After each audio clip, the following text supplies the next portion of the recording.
Tayo po mga ina, wala namang ibang hinahangad at pinapangarap kundi lahat ng pinakamaganda at syempre pinakamabuti para sa ating mga anak.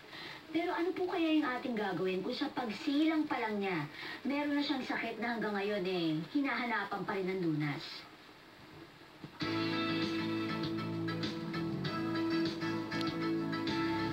Hi, I'm Christine Guzman, mother of Prince Richard Emmanuel Chan, an OI baby. OI is an osteogenesis imperfecta, a brittle bone disease.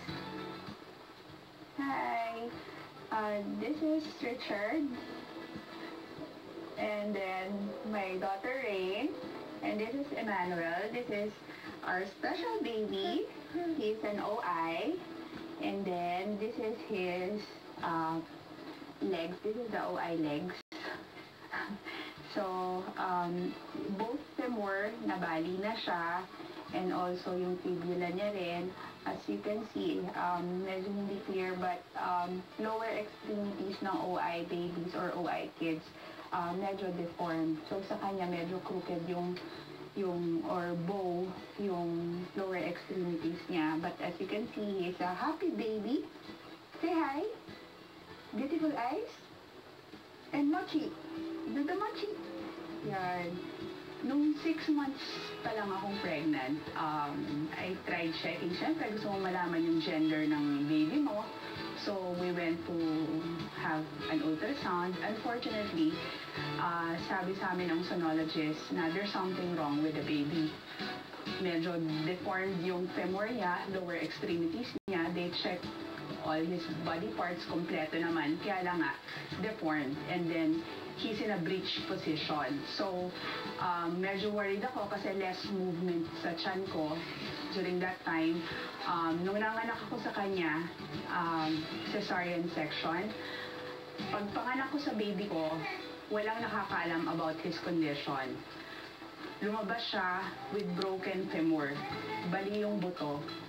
So, nung in-inform ako ng doktor, since blue rin yung sclera niya, yung white ng mata, in-inform ako na ang sakit daw ng baby ko is OI, or they call it osteogenesis imperfecta, a brittle bone disease, which is majority walang nakakaalam ng condition. Dahil nga very rare. And then during that time, very fragile. Halos hindi mo mahawakan kasi delikado. There was a time pinalitan ng nurse na bali na naman yung femur. Ganun siya ka-fragile. The doctor called it parang baby with a glass bone. So, ganun kahirap magkaroon ng OI na anak. And I tried doing a research dito sa Pilipinas. Unfortunately, I had a hard time. So, I have to check the internet bago ko nalaman yung talagang anong ibig sabihin ng sakit na yun at saka sino yung may kakayanang gumamot. I have to check pa yung sa US. It's very hard seeing your child na onting bangga lang, bali na yung buto. Right now, he is 1 year old and 9 months and he already had 6 breaks. So, both femur were broken, tapos sa fibula rin. So, right now, I'm trying to gather as many OI parents as I can para at least magkaroon ng awareness and how to care or how to handle OI patient. And it's a good thing that Moments are doing this kind of show. And you can check the Facebook OI Osteogenesis Imperfecta Philippines. This is the website that I put up for my son and also for the OI Filipino babies or children who are in this kind of, it's not really a sickness but it is a condition. It is a lifetime condition.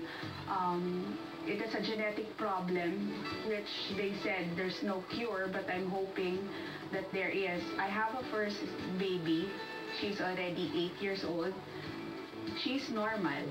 But my fear is, pag lumabas daw yung susunod kay Emmanuel, baka dumating din yung time na OI na rin yung lalabas sa susunod kong baby.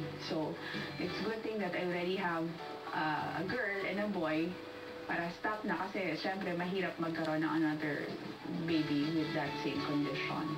Si Achi! Si Mama. Okay, si Mama. Hug si Mama. Hug. Pag sa mga babies pala na brittle bone disease, iba yung treatment and caring for their baby. Iba yung how you handle the baby kasi nga very fragile. Most of them, they carry it using a pillow. Kaya dapat less yung lifting kasi nga there's a tendency na mababalian, or iba yung proper way ng pag-put ng diaper. It's better if may mga orientation din sa mga co-parent like me who experience it. And so sobrang delikado niya kasi, just in my experience, hawak ko lang siya. I was just carrying the baby and then simple kick. Tumama lang yung paa niya sa hita ko. Narinig ko, balik. Ganon kasimple. He's making a bowel movement. Constipated lang yung bata. Umire. Nag-snap ang bone sa femur, left femur. It just happened last April 10, and he was on cast for almost 3 months because of that. Masakit nung nalaman mo na, syempre may diferensya, di ba, yung anak mo.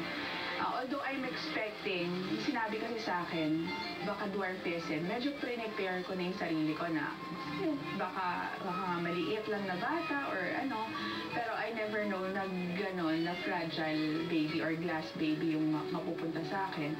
So, masakit, kasi hindi ko alam kung paano ko i-handle eh. Pero siguro, I'm a strong person, kaya yun. Kasi kung hindi ako, as a mommy, kung hindi ako magiging matatag para sa baby ko, hindi ko alam eh kung ano mangyari sa kanya. So, it's a good thing that I have the strength na hindi ako nag-give up sa kanya. Kahit na sad to say, with the doctor, the pedi doctor that I had, nag-give up na sa kanya eh. Inano na siya eh, nagsabi siya sa akin na, don't expect anymore na tatagal sila kasi hindi. So you have to prepare yourself. So, hindi ako sa kanya nag-listen, but I listen to the word of God. Yun yung nag-keep on, sa akin. Keep me alive, keep my baby alive. And there's a reason eh. Siguro with this, binigay siya sa akin, para din matulungan ko yung other mothers who are suffering this kind of illness or condition. Yun, anytime you can approach me or call me para at least we can exchange words. It's hard, so we need strength here, and love your baby, love your kids, love your children. Whatever condition or disease or ano man sila, kulang man yung paa nila, hindi man sila nakakakita, give them all the love that you can give.